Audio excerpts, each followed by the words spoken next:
Hello, friends, how are you? Welcome to our YouTube channel Dhyan Commerce, the key of success. Please like, subscribe, share, and press bell icon for notifications. Thank you.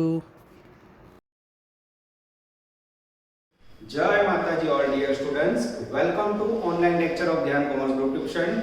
बच्चों, आप लोग को online lecture में स्वागत है। After a long time हमारी मुलाकात हो रही है बच्चों। बीच में आपने देखा होगा दिवाली के पहले आपने निखिल सर द्वारा जॉइंट वेंचर अकाउंट पढ़ा, जो अकाउंटेंसी 1 का सबसे इंपॉर्टेंट टॉपिक है बच्चों। अब ऐसा लग रहा था कि आफ्टर दिवाली 23 नवंबर बच्चों हमें ऑफलाइन की परमिशन मिल जाएगी, पर अभी जो मार्केट में आपने कोरोना का ब्लास्ट देखा होगा उसको ध्यान में रखते हुए बच्चों जो सिचुएशन अभी ऑनलाइन में हम स्टडी कर रहे हैं वो दी बेस्ट है। और हम क्या भी बता रहे बच्चों, जॉइंट वेंचर में निखिल सर ने 14 या 12 लेक्चर बनाए, वो ऑफलाइन के अंदर 6 या 7 लेक्चर में पूरा हो जाता है। तो we are giving 100% more than 100%। समझ आ रहा है? यानी हम 200 गुना मेहनत कर रहे हैं बच्चों। जितने लेक्चर का वर्क है उतना कंप्लीट कर लोगे तो भी कोई दिक्कत नहीं होगी, ठीक है। एग्जाम मोस्टली मार्च के फर्स्ट वीक में आने के चांसेस है। अब बच्चों आगे लॉस ना हो इसलिए आप देख सकते हो अकाउंटेंसी 2 में 2 यूनिट पूरे हो गए आपके, एक जॉइंट वेंचर, दूसरा कंसाइनमेंट, तीसरा ब्रांच है बच्चों, और चौथा टैली अकाउंटिंग थियरी है। तो उसमें ज्यादा लोड नहीं है। लोडिंग टॉपिक है बच्चों फाइनेंस अकाउंट, जिसके अंदर हमने प्रॉफिट ट्रायल एंड फीस में 2 टॉपिक कंप्लीट किए। विदाउट वेस्टिंग टाइम एक हैवी टॉपिक लेने जा रहे हैं बच्चों आज, जिसका नाम है अकाउंट्स ऑफ बिजनेस परचेज। पहले पूरा टॉपिक का थियरी जैसे मैं क्लास में पढ़ा था वैसे आप लोग को समझाऊंगा, और उसके बाद पावर पॉइंट के अंदर सब टाइप क्यों लिख के आएगा। और मटेरियल कॉपी में भी बच्चों मैंने पेज नंबर 62 पे दिया हुआ है ये सब, ठीक है। तो आपको लिखना जरूरी है। मटेरियल कॉपी पेज नंबर 62 के ऊपर से भी आप ये थ्योरी पढ़ सकते हो, ठीक है। और इसके बाद बच्चों जितना समझा हो पावर पॉइंट में से आपको फुल स्केप बुक में नोट करना कंपलसरी, ध्यान रखना। कभी भी हम आपको क्लास पे रैंडमली चेकिंग के लिए बुला सकते हैं तो आपका नोटबुक रेडी होना चाहिए। चलो बच्चों नजर बोर्ड पे, टॉपिक का नाम है accounts of business purchase. 2 word है बच्चों बोर्ड पे, बिजनेस एंड परचेज। बिजनेस यानी धंधा, यू ऑल नो। परचेज करना यानी खरीदना। तो सबसे पहले आपके माइंड में होगा बच्चों बिजनेस परचेज क्वेश्चन अराइज कब होगा, तो जब कोई एक बिजनेस यूनिट द्वारा दूसरे बिजनेस यूनिट को बिजनेस बेचा जाए तब क्वेश्चन अराइज होता है बिजनेस परचेज का। जैसे मैं एग्जांपल दूं बच्चों, एक एक्स लिमिटेड नाम की कंपनी है, उसने वाई लिमिटेड नाम की कंपनी को ऑफर की कि आपका बिजनेस हम 10 लाख रुपए में खरीदने को तैयार है।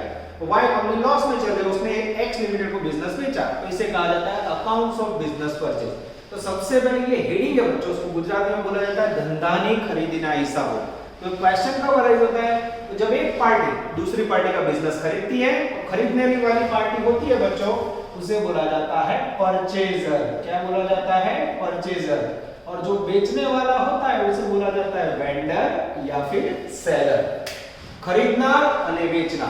तो सबसे पहले बच्चों जब भी accounts of business purchase generate होता है, 2 पार्टी के बुक में आपको वर्किंग करना होता है, एक खरीदने वाली पार्टी और दूसरा बिजनेस बेचने वाली पार्टी। क्लियर बच्चों? चलो उसके बाद एक क्वेश्चन ऑफ परचेज अराइजेस। ये परचेज का क्वेश्चन कौन-कौन से टाइम पे आता है बच्चों? अभी मैंने एग्जांपल दिया, एक प्राइवेट कंपनी है, प्राइवेट कंपनी ने अपना business sold to private company.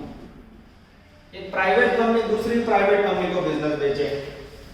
एक पब्लिक कंपनी, उसका बिजनेस प्राइवेट कंपनी को बेचा जाए। एक पार्टनरशिप फर्म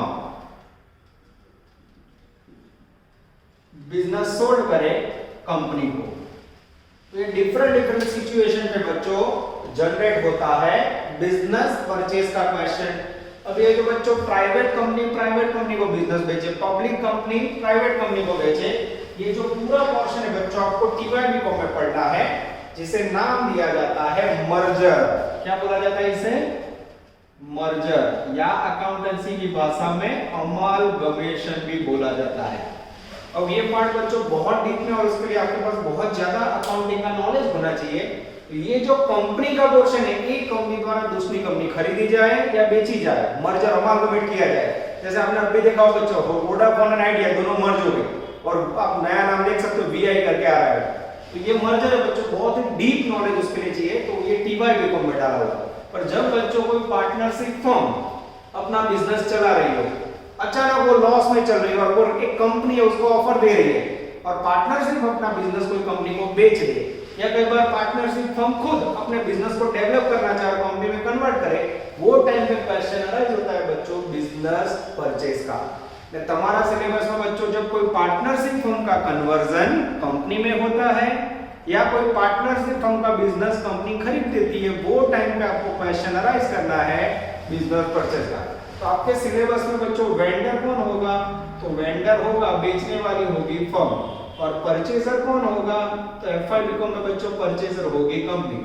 तो एक कंपनी द्वारा जब कोई फर्म का बिजनेस खरीदा जाता है तो ये पूरा उसका अकाउंटिंग परचेजिंग कंपनी की बुक में कैसे होता है वो आपको देखना है। आपको वेंडर की बुक में अकाउंट नहीं लिखना है, किसकी बुक में लिखना है बच्चों, परचेजर, खरीदनार कंपनी ना बुक में आपने हिसाब लखवाना है। और बच्चों परचेज करोगे आप, इवन कोई बाजार में मोबाइल लेने जाए तो तुरंत क्या बोलते हो, कितनी प्राइस है। आप बाजार में सब्जी लेने गए, क्या भाव है किलो का, पूछते हो कि नहीं। तो वैसे ही बच्चों जब कोई कंपनी द्वारा कोई फर्म का बिजनेस खरीदा जाता है तो वो टाइम पे सबसे बड़ा क्वेश्चन अराइज होता है परचेज प्राइस का। और परचेज प्राइस कैलकुलेट करने के लिए अकाउंट्स ऑफ बिजनेस परचेज में आपको दो मेथड देखनी है। अब इसके लिए बच्चों प्रैक्टिकल एग्जांपल्स में पूरा पोर्शन समझा रहा हूं। जैसे खरीदने वाली एक कंपनी है बच्चों एक्स लिमिटेड, लिमिटेड शब्द आप समझते हो ना, प्राइवेट कंपनी, इसे हम नाम लेते हैं परचेजर। और वेंडर है बच्चों गोगो फर्म, गोगो ध्यान कॉमर्स का फेवरेट नाम है, ठीक है। मेरे राइटिंग भूल गए हो तो समझ लेना बच्चों, आपको बहुत सारे टॉपिक पढ़े तो मोस्टली जितने बच्चे पढ़े उनको राइटिंग सेट हो गया। मेरे राइटिंग भले अच्छा ना बच्चों, पर मेरा वर्किंग 200 गुना अच्छा होता है, ये आपको पता ही है, ठीक है। मैं पूरी एफर्ट लगा रहा हूं और ऑनलाइन में तो बच्चों हम ज्यादा ही मेहनत करें जिससे आपको जरा भी लॉस ना हो। अब बच्चों सबसे पहले परचेज प्राइस का पेमेंट करने के लिए कंपनी द्वारा जो मेथड यूज की जाती है बच्चों, दो मेथड है।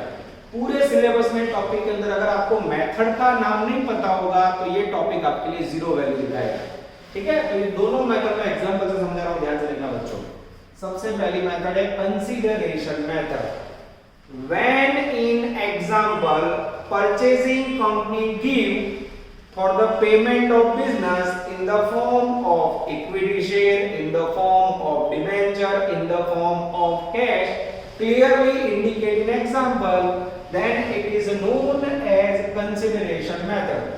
जब आपको एग्जाम्पल के अंदर परचेजिंग कंपनी द्वारा जो बिजनेस खरीदना है उसका पेमेंट करते समय, क्योंकि जो पेमेंट में इक्विटी कैपिटल की वैल्यू है, प्रेफरेंशियल कैपिटल हो, डिबेंचर हो या कैश हो, क्लियरली दे दिया हो बच्चों, तो उसे कहा जाता है कंसीडरेशन मेथड। गुजराती में अवेज पद्धति एग्जांपल दे रहा हूं। एक्स लिमिटेड ने गोगो फर्म का बिजनेस खरीदा। अब जब हम कोई वस्तु खरीदते हैं बच्चों का मोबाइल रोकड़े से खरीदते हैं, कंपनी करोड़ों में डीलिंग करती है बच्चों। अगर 10 लाख रुपए रोकड़े देगी तो इनकम टैक्स की रेट पड़ेगी, तो कंपनी को बच्चों कैश में बिजनेस खरीदने की क्षमता नहीं है। तो कंपनी पेमेंट में क्या दे रही है, सपोज हम ले रहे हैं इक्विटी कैपिटल दे रही है 5x, डिबेंचर पेमेंट कर रही है 2 लाख और कैश पेमेंट कर रही है बच्चों 3 लाख। एक रैंडम एग्जांपल लिया है।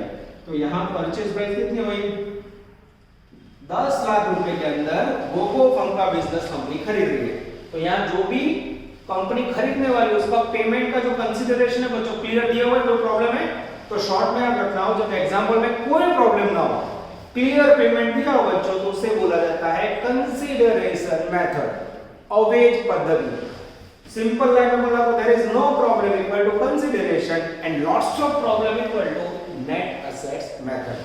अब बच्चों मुझे क्लियर है कि वेंडर कंपनी को मुझे 10 लाख देने हैं, ठीक है। अब बच्चों वेंडर कंपनी को 10 लाख देने की मैंने डिसाइड किया, पर मैं मार्केट में गया, मार्केट में मैंने चेकिंग करवाया तो मुझे पता चला गोगो फर्म की बाजार में ब्रोकर द्वारा वैल्यू चेक करवाई तो मात्र वैल्यू 8 लाख है। हो उसकी एसेट्स और लायबिलिटी होता है बच्चों, उसे नेट एसेट बोला जाता है। मैंने मार्केट में चेक करवाया और बिजनेस की वैल्यू कितनी है बच्चों, 8 लाख। अब मैं 8 लाख की वस्तु कितने में खरीद रहा हूं, 10 लाख रुपए में। तो अगर आप कोई एसेट्स की या बिजनेस की वैल्यू हो उससे ज्यादा पेमेंट करो तो उसे बोला जाता है गुडविल, प्रेस्टीज ऑफ बिजनेस, पागड़ी। कितना गुडविल पेमेंट कर रहा हूं मैं, 10 लाख माइनस 8 लाख, 2 लाख रुपए। क्यों बच्चों, अब हम कई बार सेक्टर 21 में प्लॉट लेते हैं या कोई लोकेशन अच्छा हो वहां जगह वस्तु लेते हैं तो उसका भाव ज्यादा होता है। सेक्टर 21 में आपको शॉप लेनी है तो बच्चों लाखों रुपए लगेंगे, सेक्टर 5 में लेनी हो तो कम लगेगा, राधे चौकड़ी पे कम। क्यों, वो area goodwill area, prestigious area, वहां बिजनेस के लिए पूरे गांधीनगर में से लोग आते हैं। तो बच्चों हमने देखा कि फर्म की वैल्यू तो 8 लाख ही है, पर फर्म का जो ओनर है वो उसको बिजनेस करना नहीं आता है। हम उसका बिजनेस 8 लाख का 10 लाख में खरीदेंगे, भले 2 लाख ज्यादा जाए और भविष्य में बच्चों वहां बिजनेस करके प्रॉफिट कमा लेंगे। तो जब बच्चों बाजार में जो मार्केट वैल्यू और नेट एसेट्स की 8 लाख रुपए बिजनेस की, उससे ज्यादा पेमेंट करो तो that is called Prestige goodwill. तो यहाँ बच्चों जब भी कंसिडरेशन मेथड यूज होगी ये दोनों का डिफरेंस आपको गुडविल मिलेगा। अब एज अ स्टूडेंट आपको गुडविल का फॉर्मूला समझना हो तो purchase price minus net assets, ये दोनों का डिफरेंस। अब बच्चों एग्जांपल नेगेटिव लेते हैं। हमने चेक करवाया बच्चों, हमने बिजनेस खरीदा 10 लाख में, मार्केट में चेक करवाया तो गोगो कंपनी की बाजार में वैल्यू 13 लाख रुपए की। कितनी थी? पर गोगो कंपनी का ऑनर लायबिलिटी में था, टेंशन में था, रो रहा था बेचारा। हमने ऑफर की बोल 13 लाख का बिजनेस देना है 10 लाख में, भिखारी जैसे हालत कि उसने 13 लाख का बिजनेस 10 लाख में देने को एग्री हो गया। अब मुझे बताओ बच्चों, कोई 13 लाख की वस्तु, एक बार नहीं था कोई क्राइसिस आता तो मोबाइल सस्ते में दे देता है, उसके जैसा है। 13 लाख की वस्तु आपको 10 लाख रुपए में मिली, कितना फायदा हुआ? तो वो फायदा हुआ 3 लाख रुपए।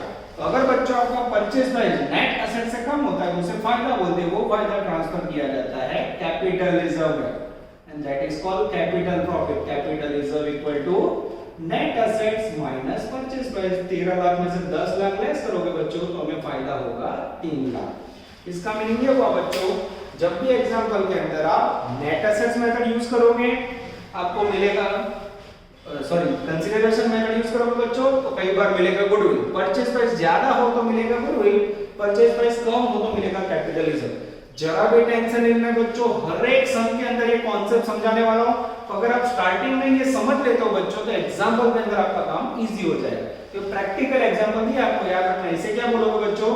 कंसीडरेशन मेथड, गुजराती में अवैध पद्धति। और उसमें क्या मिलेगा? ये प्राइस ज्यादा हो इससे तो मिलेगा गुडविल, ये प्राइस असेट से कम हो तो मिलेगा कैपिटल रिजर्व। वो डिपेंड्स ऑन इंफॉर्मेशन होगा।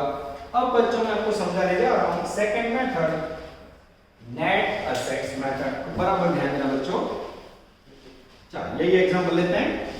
अब x limited company Gogo firm का बिजनेस खरीदने वाली है बच्चों। गोगो फर्म को उसने ऑफर की, एक्स लिमिटेड ने बोला 10 लाख, गोगो बोले 12 लाख, दोनों झगड़े, सेटिंग हुआ नहीं। अब एक्स प्राइस कम बोल रहा है, वाई को ज्यादा पैसा चाहिए, फर्म को ज्यादा चाहिए। कई बार नहीं होता बच्चों, मकान खरीदने जाता तो बिल्डर ज्यादा भाव बोलता है तो लोचे हो जाते कि नहीं? सेम प्रॉब्लम यहां है। एक्स ने बोला कि मैं 12 लाख रुपए मैक्सिमम दूंगा, वाई बोले 15 लाख दो, सेटिंग हुआ नहीं बच्चों। तो इन दिस कंडीशन ध्यान से देखना, एक्स लिमिटेड ने डिसाइड किया कि मैं आपको इक्विटी कैपिटल 5 लाख रुपए, डिबेंचर 2 लाख रुपए and remaining balance cash market में चेक करवा के दूंगा। तो जब बच्चों एग्जांपल में आपको पेमेंट के लिए जो भी पेमेंट करना है वो वैल्यू में इक्विटी कैपिटल, डिबेंचर क्रम दिया और कोई एक आइटम मिसिंग हो जैसे कैश और परचेज प्राइस का टोटल ना दिया हो, तो इन दिस कंडीशन कोई मेथड यूज की जाती है, उसे कहा जाता है नेट एसेट्स मेथड। आगे कंसीडरेशन में क्या था, सब सजा के दिया था, थाली रेडी थी, आपको खाना था। यहां देखो तो बच्चों पेमेंट नहीं दिया वस्तु और कैश नहीं आ गया, परचेज प्राइस का टोटल नहीं दिया है। तो इन दिस कंडीशन बच्चों जो मेथड यूज होती है उसे क्या बोला जाता है? Net assets method. सही बोलूं ना? As a student point of view क्या बोला मैंने? कोई प्रॉब्लम ना हो तो उसे क्या बोलोगे? कंसीडरेशन। लॉट्स ऑफ प्रॉब्लम आए नहीं problem, that is called net assets method. तो इन दिस कंडीशन क्या होता है? तो दोनों पार्टी बच्चों एग्री नहीं हो रहे प्राइस में, तो दोनों मार्केट में जाएंगे। ध्यान से देखना, मार्केट में जाएंगे, गोगो फर्म की सारी एसेट्स, लायबिलिटी, सबका कैलकुलेशन करेंगे। सपोज वैल्यू निकली एग्जैक्ट 13 लाख रुपए।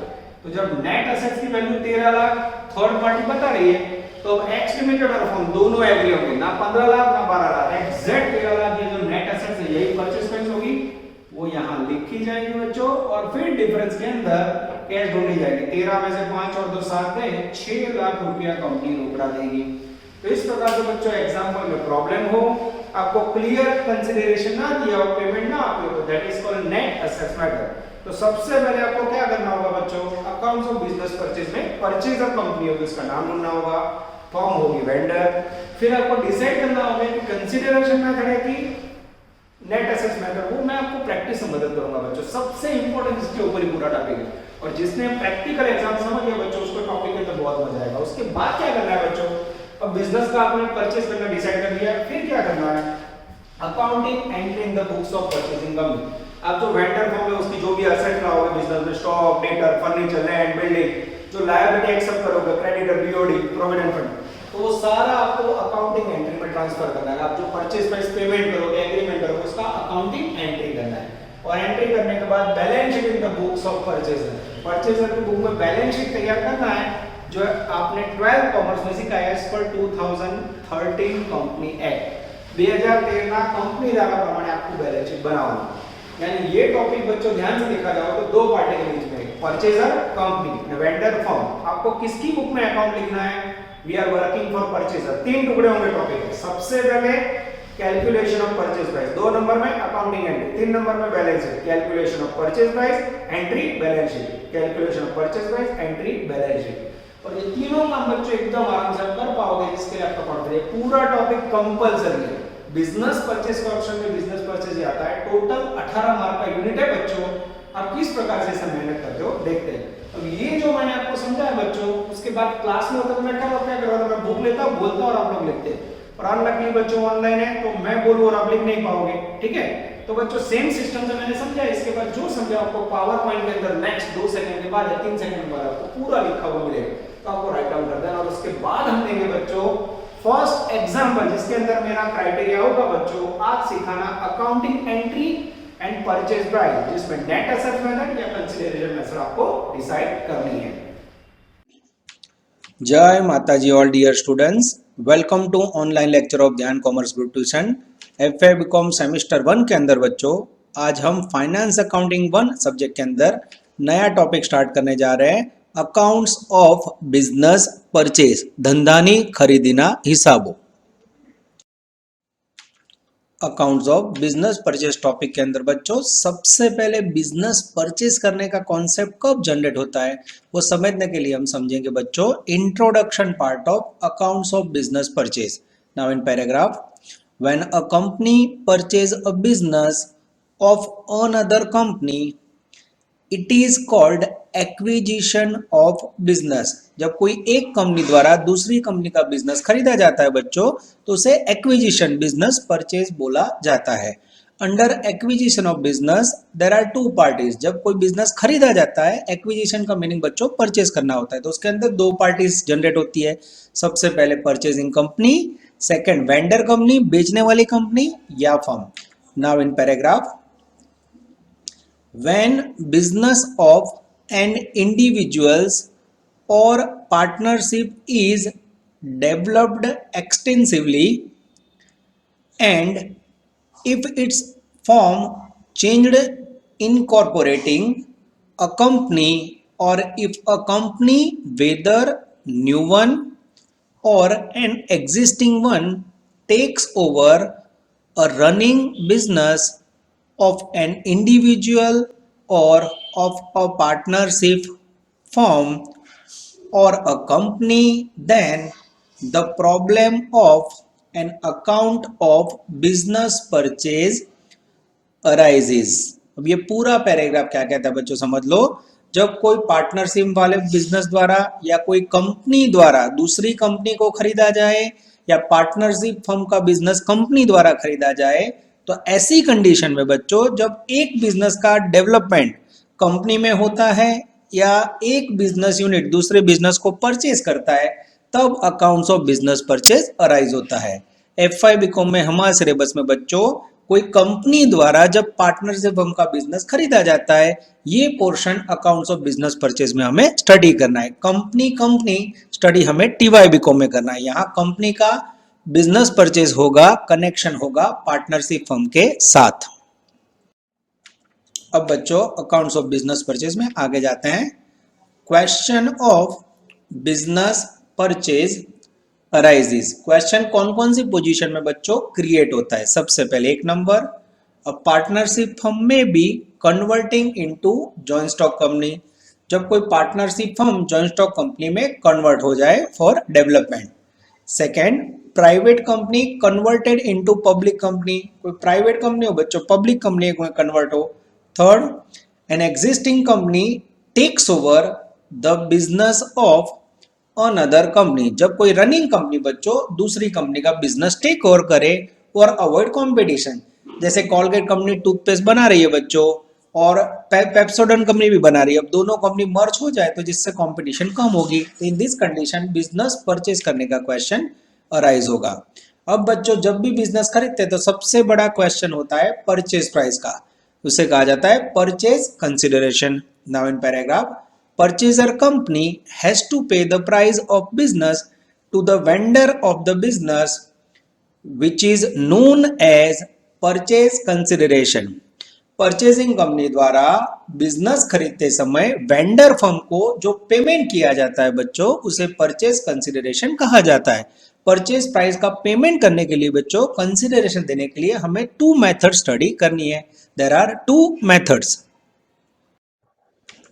चलो अब बच्चों अकाउंट्स ऑफ बिजनेस परचेज के अंदर कैलकुलेशन स्टार्ट करने जा रहे हैं हम बिजनेस परचेज करने वाली कंपनी के लिए परचेज प्राइस का।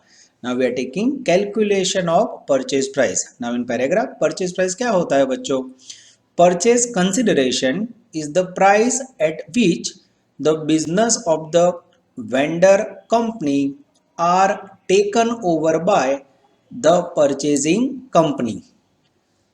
There are 2 methods of calculating the purchase consideration। यानी बच्चों जब परचेजिंग कंपनी द्वारा बिजनेस खरीदते समय वेंडर कंपनी या यहाँ वर्ड होना चाहिए फर्म को जो पेमेंट किया जाता है उसे बोला जाता है परचेज प्राइस, जिसको कैलकुलेट करने की टोटल 2 मेथड है बच्चों। सबसे पहले लेने जा रहे हैं हम लोग कंसीडरेशन मेथड, गुजराती में से कहा जाता है अवेज पद्धति। अब ये क्या है बच्चों? तो उसके लिए पैराग्राफ में मीनिंग समझते हैं। ये आगे मैंने ऑलरेडी आपको बोर्ड पे समझा दिया है। When purchase price given full in the form of equity share, preference share and cash, then it is known as consideration method।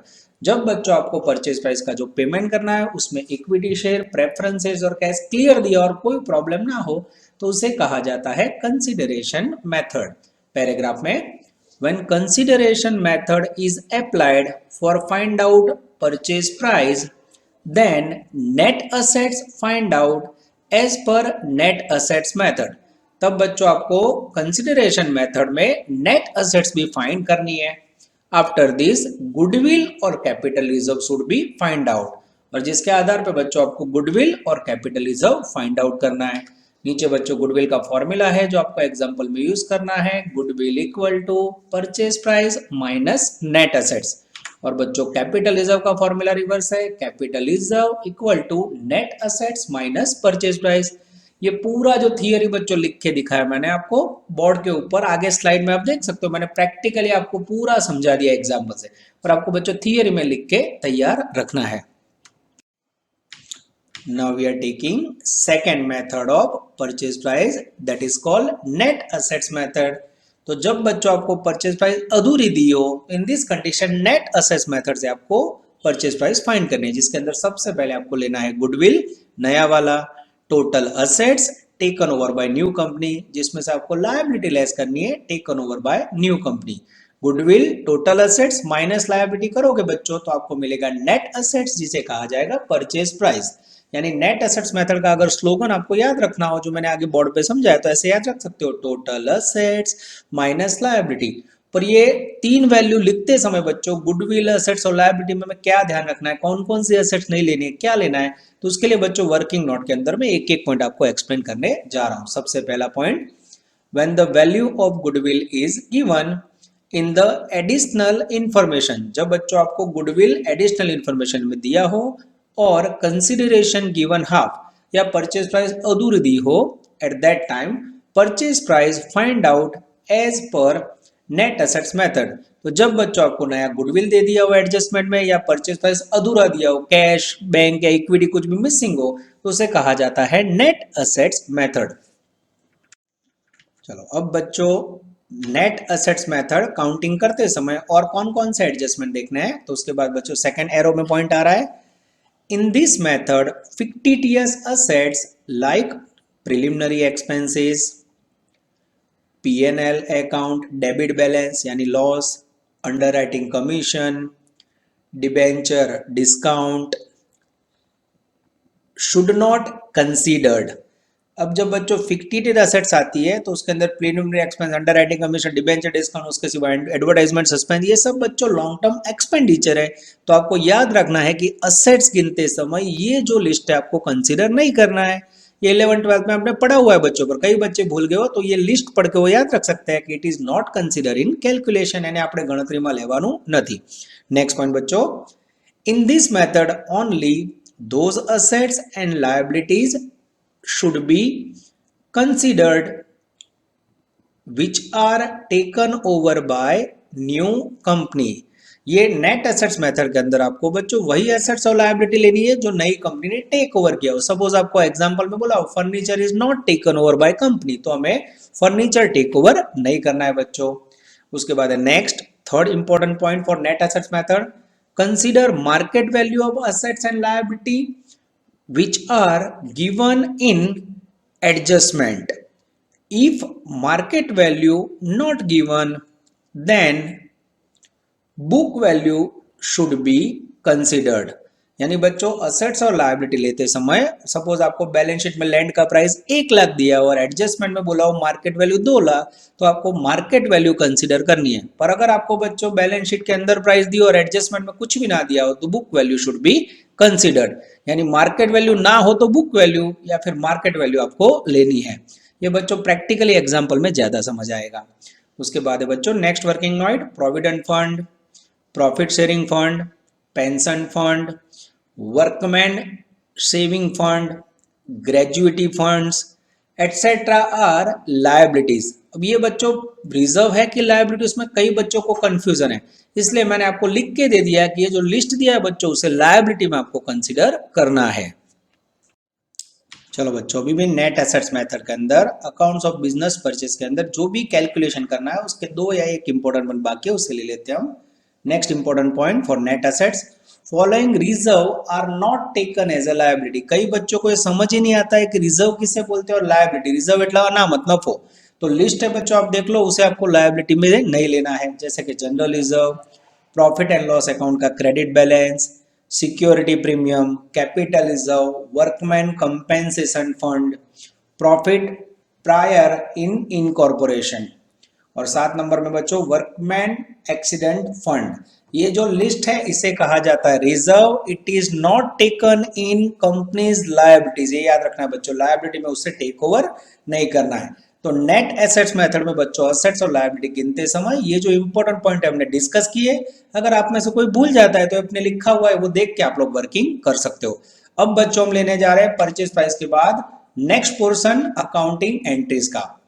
Accounting entries in the books of purchasing company. Accounting entry बच्चों purchasing company की books में कैसे होती है वो हमें देखना है। यानी ये पूरा टॉपिक बच्चों 3 पड़ाव में जाएगा। पहला पड़ाव जिसमें आपको purchase price net assets method या कंसीडरेशन मेथड कैलकुलेट करनी है। सेकंड पड़ाव जिसमें आपको अकाउंटिंग एंट्रीज लिखनी है परचेजिंग कंपनी की बुक में। सबसे पहली एंट्री है entry number 1, purchase price due as per agreement. जब परचेज प्राइस बच्चों ड्यू होती है तो उसकी सबसे पहली एंट्री होगी business purchase account debited to vendors account. Business purchase account debit करके वेंडर अकाउंट में परचेज प्राइस का अमाउंट ट्रांसफर करना है। चलो now we are taking second entry in accounts of business purchase, assets and liabilities taken over as per agreement. जब नई company द्वारा बच्चों assets and liabilities take over की जाती है तो उसकी एंट्री देखिए, sundry assets account debited, bracket में जो असेट्स टेक ओवर किया वो लेनी है हमें। उसके बाद बच्चों गुडविल अकाउंट डेबिटेड, जिसमें हमें नया गुडविल एडजस्टमेंट में फाइंड किया हो वो लेना है। गिवन इन एडिशनल इंफॉर्मेशन या एडजस्टमेंट याद रखना है। उसके बाद बच्चों क्रेडिट में हमें to capital reserve account, business खरीदते समय प्रॉफिट हुआ हो तो हमें एडजस्टमेंट में से कैपिटल रिजर्व लेना है बच्चों। उसके बाद 2 सन्ड्री लायबिलिटी अकाउंट, जिसमें हमने जो लायबिलिटीज टेक ओवर की हो नई कंपनी की वो लायबिलिटीज लेनी है। और लास्ट में बच्चों 2 बिजनेस परचेज अकाउंट, जिसमें हमें परचेज प्राइस का एंट्री करना है। यानी सबसे लंबी एंट्री कह सकते हैं सेकंड है बच्चों, पर इसके अंदर जो भी वर्ड्स के सामने अमाउंट रखनी है बच्चों या भी खाली आप लोग समझ लो, जब मैं एग्जांपल करवाऊंगा तो ये जो पूरा पोर्शन है एंट्री का एक एक वर्ड आपको क्लियर हो जाएगा। चलो आफ्टर दैट बच्चों अब अकाउंट्स ऑफ बिजनेस परचेज में थर्ड एंट्री लेने जा रहे हैं, for purchase price paid to the vendor. जब परचेज प्राइस वेंडर फर्म को या वेंडर को पेमेंट की जाती है तो एंट्री होगी बच्चों vendor account debited, debenture discount account debited, to share capital account, to share premium account, to debenture account, to bank oblique cash account, ऐसा कह सकते हैं। तो परचेज प्राइस में बच्चों जो पेमेंट करो उसकी एंट्री है 3 नंबर में। 4 नंबर है बच्चों, if foundation expenses paid. Foundation का मीनिंग होता है बच्चों प्रिलिमिनरी एक्सपेंस, स्थापना खर्च। तो इसकी सिंपल एंट्री है foundation expenses account debited to cash, या फिर बैंक अकाउंट कह सकते हैं। नेक्स्ट है बच्चों अकाउंट्स ऑफ बिजनेस परचेज में अकाउंटिंग एंट्री में नेक्स्ट नंबर है बच्चों, if foundation expenses return of against goodwill. कई बार ऐसा होता है बच्चों जो खर्चा है उसको गुडविल के सामने राइट ऑफ किया जाता है। ये बच्चों पूरे सिलेबस में बहुत ही रेयर एंट्री होती है, पर आपके एंट्री में है इसलिए मैं करवा रहा हूँ, बाकी एग्जांपल्स में बहुत कम यूज होता है। Goodwill account debited to foundation expenses account credit. 6 number बच्चों, फॉर डिसोल्यूशन एक्सपेंस ब्रैकेट के अंदर liquidation expense of the vendor company और firm are to be paid by the purchasing company, and if it is not included in the purchase price। तो बच्चों dissolution expense जो vendor firm का होता है या कंपनी का होता है, जब नई कंपनी द्वारा पेमेंट किया जाता है तो उसकी एंट्री होती है बच्चों goodwill account debited to cash oblique bank. जब बच्चों वेंडर फर्म या कंपनी का खर्चा नई कंपनी परचेजिंग कंपनी पेमेंट करे तो उसे प्रेस्टीज के तौर पे लिया जाता है। तो डिसोल्यूशन एक्सपेंस डेबिटेड की जगह पे goodwill account debit to cash लिखा जाता है। बाकी बच्चों जब प्रैक्टिकली यूज होगा तो आपको ज्यादा समझ आएगा। Now we are taking last entry in the books of purchasing company, if purchasing company issued remaining share for a public. कई बार कंपनी द्वारा बच्चों रिमेनिंग शेयर पब्लिक के लिए इश्यू किया जाता है। अगर कंपनी शेयर इश्यू करे तो कंपनी को पैसे मिलेंगे। बैंक अकाउंट डेबिटेड, डिस्काउंट हो तो discount account debited to share capital account to security premium. यहाँ बच्चों समझने के लिए मैंने डिस्काउंट और प्रीमियम लिखा है, पर एग्जाम्पल के अंदर दोनों में से एक ही वैल्यू आपको दी होगी। उसके बाद बच्चों 7 एंट्री में से जितनी एंट्री दी हो एग्जाम्पल में वो यूज करने के बाद आपको प्रिपेयर करना है नया बैलेंस शीट, यानी लास्ट स्टेज होगा बच्चों new balance sheet in the books of purchasing company. अब बच्चों परचेजिंग कंपनी बुक में बैलेंस शीट का जो फॉर्मेट है वो डायरेक्ट मैं आपको एग्जांपल में करवाऊंगा, क्योंकि वो एवरी टाइम करना है। तो बैलेंस शीट का फॉर्मेट लिखवा के आपका टाइम वेस्ट नहीं कर रहे हैं। यानी पूरा टॉपिक बच्चों ध्यान से समझो तो 3 पार्ट में। सबसे पहले आपको परचेज प्राइस काउंट करनी है, कंसिडरेशन मेथड या नेट एसेट से सेकंड में आपको अकाउंटिंग एंट्री लिखनी है, और थर्ड बैलेंस शीट। इसमें सबसे इंपॉर्टेंट पार्ट फर्स्ट है बच्चों, सेकंड और थर्ड एवरी टाइम सेम रहेगा। इसके बाद बच्चों मैं आपके सामने प्रेजेंट कर रहा हूं first example of accounts of business purchase. चलो बच्चों अब हम लेने जा रहे हैं sum number 1 for accounts of business purchase. आगे बच्चों आपने पूरी थियरी समझी, पावर पॉइंट के अंदर देखी। अब बच्चों जब तक आप फर्स्ट क्वेश्चन एग्जांपल प्रैक्टिस नहीं करोगे मजा नहीं आएगा। आपके पास फाइनेंस अकाउंट की टेक्स्ट बुक, चौपड़ा और कैलसी रेडी होना चाहिए। मैं स्टार्ट कर रहा हूँ पेज नंबर 271 पे। Question number 1। आज बच्चों कोई होमवर्क नहीं है, just you have to make practice. Jayshree company limited purchases the business of partnership firm on 1/4/16। एक जयश्री कंपनी नाम की जो बिजनेस के ओनर और बिजनेस खरीदा, तो परचेजर का नाम है जयश्री, खरीददार जयश्री, और बेचने वाली फर्म का नाम नहीं दिया है, पेड ही बेचा है, बराबर। बैलेंस शीट फर्म का दिया है, लायबिलिटी साइड 2 पार्टनर की कैपिटल, एबी जनरल रिजर्व, सामान्य नगद, क्रेडिटर लेनदारों, bills payable, asset side asset side, 3 adjustment, 3 हवाला। अब तो बच्चों आपको इंग्लिश की प्रैक्टिस हो गई होगी। 1 number, The company has to purchase all assets and liability of the firm। Company firm की सारी एसेट्स और लायबिलिटी खरीद रही है। Second, company has to pay 20% more for fixed asset. Company fixed asset का 20% ज्यादा पेमेंट करेगी। Current asset to be taken at book value, current asset चौपड़े की कीमत है एसेट। थर्ड, अब मेन पॉइंट बच्चों परचेज प्राइस में बताओगे कंसीडरेशन मेथड है कि net assets method. The company has to pay purchase consideration 180 as under 1000 equity share of 100 each, 10% premium and balance in cash। Generalize the transaction and give the entry in the books of company। Entry यानी purchase price बनवानी बच्चों। बोलो तीसरा point होता है, मैं class में एक ही क्वेश्चन करता हूँ, व्हिच मेथड यूज्ड कंसीडरेशन के नेट मेथड। 50% बोले कंसीडरेशन, 50% बोले नेट एसेट। अब बच्चों आपको नहीं पता चल रहा है तो उसकी टेक्निक बताओ। अब मैं आपके सामने परचेज प्राइस लिखूंगा, अगर पेमेंट पूरा लिखा जाए तो समझ लो कंसीडरेशन, ना लिखा हो तो नेट एसेट्स मेथड। मैं आपके सामने ही अप्लाई करके देख रहा हूं बच्चों। स्टेप नंबर 1, सबसे पहले क्या करोगे बच्चों, 1 नंबर में कैलकुलेशन ऑफ परचेज प्राइस। आपके सामने मैं गिनती कर रहा हूं बच्चों, सबसे पहले पेमेंट करना है। तीसरा पॉइंट पकड़ो, एडजस्टमेंट त्रीजो हवालो 1000 इक्विटी शेयर 100 रुपए वाला। अब आपको पता होगा मैं शॉर्ट में इक्विटी कैपिटल कैसे लिखता हूं, एक लिखूं तो आप इक्विटी कैपिटल समझ जाओगे। 1000 शेयर प्राइस 100 रुपए, ठीक है बच्चों। जैसे मल्टीप्लाई करोगे वैल्यू आएगी 1 लाख प्लस सेकंड पॉइंट में बोला है बच्चों सिक्योरिटी प्रीमियम, कितना बोला है बच्चों 10%, ये हो गया 10,000। उसके बाद बोला है balance amount in cash, third point में लेवा मुझे बच्चों कैश, ये प्लस ना करो ऐसे लिखो तो भी चलेगा, 1 नंबर 2 नंबर 3 नंबर। अब यहाँ जैसे बच्चों कैश लिखूं, कई बोलेंगे कैश नहीं है तो सर ये तो हुई कंसीडरेशन नेट एसेट्स में, ऐसा लग रहा है बच्चों पर, ऐसा है नहीं। अब ध्यान से देखना बच्चों, मैं आपको क्या समझाने जा रहा हूं, आपका ध्यान जाए तीसरे पॉइंट में। तो कंपनी हैज टू में परचेज कंसीडरेशन 180, परचेज प्राइस तो 180 आपे नीचे ये लिखी आपे नीचे। अब बताओ टोटल 180 हो, ऊपर 1 लेको, यहाँ 10 हो मित्रों, तो यहाँ डिफरेंस कितना आएगा, आराम से पता चलेगा। 180 में से 110 ले कितना आएगा, એટલે બાળકો પહેલા સમમાં માઇન્ડ ડિસ્ટર્બિંગ હેમરિંગ कर रहे हो, कैश नहीं दिया हमें लगा नेट एसेट मेथड, पर नेट एसेट मेथड कब बोला जाता है, जब आपको ये कैश ना दिया और ये भी ना दिया। देखो ये दे दिया था, तो ये कौन सी मेथड हुई बच्चों, तो इसे नाम दिया जाता है कंसीडरेशन मेथड।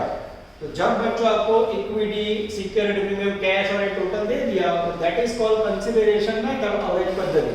कुछ भी समझना है तो इस प्रकार से आपको परचेज प्राइस काउंट करनी है। अब स्टेप नंबर 2, अब बच्चों हमने बिजनेस खरीदते समय फायदा हुआ कि लॉस, उसके लिए कैलकुलेशन करना होगा, कैलकुलेशन ऑफ नेट एसेट्स। अब ये नेट एसेट्स क्या होता है बच्चों, चौकी मिलकर गुजराती में, तो उसका भी स्लोगन समझा देता हूं बच्चों। नेट एसेट्स का एक स्लोगन याद रखना है बच्चों, total assets minus total liability. क्या रखोगे क्लास में, तो बच्चे एक साथ बोलते हैं total assets minus total liability. इसमें और थोड़ा लेना, तो total assets taken over by company minus total liability taken over by company. कुल मिलकत वाली देवा बात करोगे चौकी मिलकत बढ़े, फिर आपको पता चलेगा गुडविल आएगा कि कैपिटल रिजर्व। चलो अब बच्चों नेट एसेट्स का मैं गिनती स्टार्ट कर रहा हूं, बोर्ड पे नजर बच्चों की। चलो अब मैं पहला वन पढ़ रहा हूं, पहला हवालो, the company has to purchase all assets and liability of the firm, કે જે બેલેન્સ શીટ માંથી કંપની ફર્મની બધી જ મિલકતોને દેવા લઈ લે છે। Second point, the company has to pay 20% more for fixed asset, કાયમી મિલકતની 20% રકમ વધુ ચૂકવી। अब आप लोग को बच्चों इतना आप लोग पढ़ रहे हो 11 कॉमर्स से बीकॉम पढ़ रहे हो आप लोग, 3 साल हो रहा है लगभग, तो आपको इतना तो पता होगा ना फिक्स्ड एसेट्स किसे कहते हैं, कायमी मिलकत को ना कहवाय। तो ये बच्चों बैलेंस शीट में से मैं फिक्स्ड एसेट लेने जा रहा हूं, ध्यान देना। सबसे पहले आएगा लैंड एंड बिल्डिंग, इसकी वैल्यू है बच्चों बैलेंस शीट में दी थी 70,000, उसमें कितना ऐड करूं 20% मोर, 20% मोर यानी 14,000 सीधा ऐड करो, 70 प्लस 14 84,000। उसके बाद मशीनरी को भी बोला जाता है, हाँ बैलेंस शीट में लखी में मशीनरी वैल्यू बैलेंस शीट में 50,000, कितना मोर करूं 20% मोर, 20% વધારો, 50,000 ना 20% 10,000, ये ऐड किया बच्चों 60,000। उसके बाद स्टॉक, હવે તમને ખબર હોવી જોઈએ बच्चों फिक्स्ड एसेट કોને કહે, स्टॉक डेटर बिल्स रिसीवेबल को करंट एसेट बोलते हैं। उसके लिए क्या बोला है, सेकंड पॉइंट देखो, whereas current assets at book value, current assets जो प्राइस पे वही लेना बच्चों, खाली दो एसेट्स का प्राइस बढ़ाना है। इसके बाद देखेंगे करंट एसेट्स, जिसमें आएगा सबसे पहले डेंजर स्टॉक वैल्यू 30,000। उसके बाद है बच्चों डेटर, બધું બેલેન્સ શીટ માં લઉં છું બચ્ચો ફોર્મના 25,000। चलो उसके बाद है बच्चों बिल्स रिसीवेबल, जिसकी वैल्यू है 10,000। उसके बाद है बच्चों बैंक बैलेंस, बैंक पहले लेते हैं, वैल्यू है 5,000। और उसके बाद आएगा बच्चों डेंजरस इन्वेस्टमेंट, रोकाणो, इन्वेस्टमेंट है बच्चों 10,000। अब बच्चों जैसे आप ये टोटल करोगे, यहां साइन दोगे ए टोटल एसेट्स, ठीक है। चलो बच्चों टोटल आप चेक कर लो, मेरे पास तो अगर कोई पर्सन नहीं है तो बिना हुआ टोटल लिख रहा हूं मैं, टोटल है एसेट्स का 2,24,000, ठीक है। अब यहां बच्चों मैं कंटिन्यू कर रहा हूं, ध्यान देना जिससे मैं डूब ना हो, लेस कंटिन्यू लेस लायबिलिटीज। अब लायबिलिटीज के अंदर क्या आएगा बच्चों, તો અસેટ સાઈડ બોલી લાયબિલિટી સાઈડ આવો તો કેપિટલ આવે ના, जनरल रिजर्व अनामत के ना आवे, क्रेडिटर आएगा हाँ। तो लायबिलिटी के अंदर है बच्चों क्रेडिटर, जिसकी बुक वैल्यू है 50,000, बिल्स पेएबल देवी हुंडी जिसकी वैल्यू है बच्चों 10,000। अब बच्चों लायबिलिटी का टोटल करो बी, टोटल लायबिलिटीज 60,000। अब बच्चों ए लायबिलिटी है, सॉरी ए असेट्स है, उसमें से बी लायबिलिटी लेस करोगे तो नीचे मिलेगा नेट असेट्स ए माइनस बी। जैसे बच्चों ए में से बी लेस करोगे टोटल आएगा 1,64,000 रुपए, 1,64,000 आएगा। ठीक है। अब बच्चों मैंने जो एग्जांपल समझा था समझो, बोलो आपने फर्म का बिजनेस कितने में खरीदा 180 में, सही में मार्केट में असेट्स और लायबिलिटी की नेट वैल्यू कितनी आई 160 पर, कितना पेमेंट ज्यादा किया तो આપણે 180 સામે 164 16,000 रुपए વધારે ચૂકવો તો શું કહે બચ્ચો ગુડવિલ। તો સ્ટેપ નંબર 3 आप ऐसे लिखोगे goodwill equal to purchase price minus net assets, purchase price 1,80,000, net assets 1,64,000। ये हो गया बच्चों 16,000 रुपए आपका डेंजरस गुडविल। आंसर चेक करें बच्चों और नीचे आप देख सकते हो पूरा आंसर आ जाता है बच्चों, लिखा हुआ है। ठीक है। चलो अब इसके बाद क्या करना है, हमें अकाउंटिंग एंट्रीज लिखनी है स्टेप नंबर 2 में। टोटल 3 स्टेप में गिनती गया 4 नंबर के अंदर। Accounting entry in the books of purchaser. कौन है परचेजर? डेंजरस जयश्री। चलो जब उसके अंदर एक एक एंट्री लिखेंगे, एंट्री नंबर 1। अब बच्चों एंट्री कैसे होती है, अब टेक्स्ट बुक की जरूरत नहीं है, एंट्री बच्चों मैं आपको समझा रहा हूं, प्रैक्टिस से आपको समझ आएगा। ठीक है। अब एंट्री के अंदर ऊपर हेडिंग लिखेंगे, जिसे इंग्लिश में बोला जाता है नरेशन, गुजराती में बाबतजी। बाबतजी आप लोग ब्रैकेट में लिखते हो, ऊपर लिखेंगे। ठीक है। देखना है सबसे पहली entry when purchase price due as per agreement. सबसे पहले बच्चों परचेज प्राइस ड्यू होगी एज पर एग्रीमेंट। अब परचेज प्राइस का एग्रीमेंट कितने का किया हमने, फर्म के साथ 180 का एग्रीमेंट किया। तो परचेज प्राइस के लिए पहले स्पेशल अकाउंट ओपन किया जाता है, देख लो बिजनेस परचेज अकाउंट डेबिट, इसमें वैल्यू नहीं है परचेज प्राइस की 1,80,000 टू वेंडर अकाउंट 1,80,000। वेंडर में बच्चों फर्म का नाम हो, सपोज गोगो ब्रदर, आप लिख सकते हो टू गोगो ब्रदर अकाउंट। बिजनेस परचेज का कोई भी सम करो, पहली एंट्री हमेशा परचेज प्राइस का एग्रीमेंट होगा। Business purchase account debited to vendor, business purchase account debited to vendor. Second entry बच्चों ले गया नजर बोर्ड पे,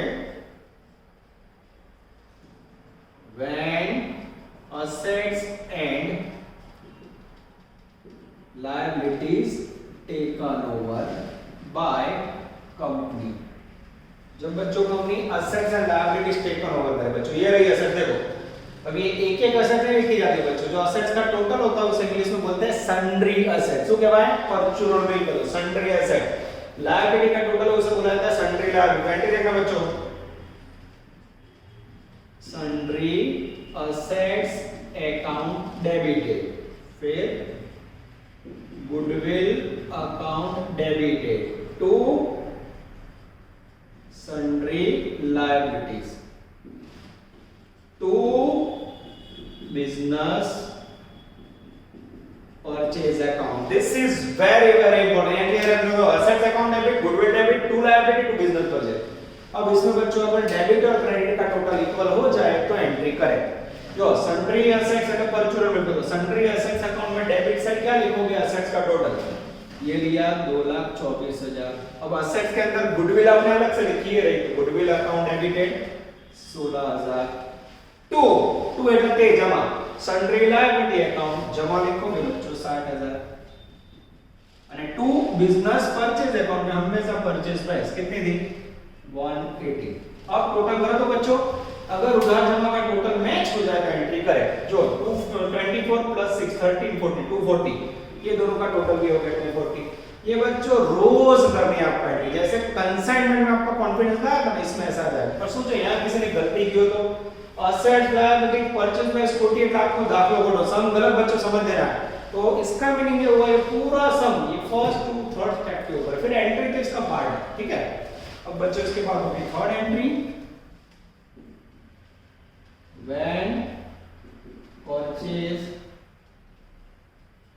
price paid to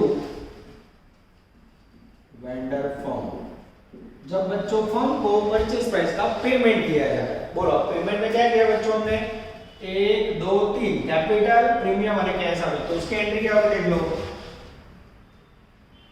vendor account debited value 180 ठीक है ये परचेज प्राइस डेबिटेड है 2 अब बोर्ड पे देख के 2 कर लेना है 3 बार 2 करना है वो वाला 2 नहीं ये वाला है कौन पहला 2 यहां से देख के करो देखो 2 equity capital account value 1 lakh 2 security premium account value 10,000 અને थर्ड 2 कैश अकाउंट वैल्यू 70,000 ये हुई बच्चों आपकी फर्स्ट क्वेश्चन जब जयश्री कंपनी ने बिजनेस परचेस किया बच्चों पूरा क्वेश्चन समझो अब इसमें नेक्स्ट क्वेश्चन के अंदर बैलेंस शीट करोगे वजन आएगा कि नहीं फिर से देख लो सबसे पहले स्टेप में परचेज प्राइस का कैलकुलेशन किया जिसमें इक्विटी कैपिटल प्रीमियम આપેલો તો बच्चों नीचे टोटल આપેલું डिफरेंस काढो એટલે कैश મળી ગઈ सेकंड स्टेप लिया नेट एसेट्स जिसका स्लोगन क्या समझाया मैंने total assets minus total liability कुल मिलकर माइनस कुल देगा जिसमें जिसका प्राइस नया बोला उसको नया लो टोटल किया लायबिलिटी लेस किया नेट एसेट हमने धंधे का कीमत ज्यादा दिया है बच्चों वैल्यू कम है डिफरेंस भी आता है दैट इज कॉल्ड गुडविल फिर 3 एंट्री बच्चों जो ये वर्किंग में से लिए देखो जैसे purchase price due as per agreement ये लिया वारंटी business purchase account debit to vendor second में असेट्स एंड लायबिलिटीज के अंदर ये रही असेट्स ये रही लायबिलिटी ये रही गुडविल सब कुछ बच्चों बोर्ड में से लेना है थर्ड एंट्री में पेमेंट किया वो भी यहां से किया इस प्रकार के क्वेश्चन बच्चों मात्र टॉपिक को स्टार्ट करने के लिए होते हैं बैलेंस शीट के साथ फुल क्वेश्चन नेक्स्ट समय हम लोग देखने जा रहे हैं Please like, subscribe, share and press bell icon for notifications.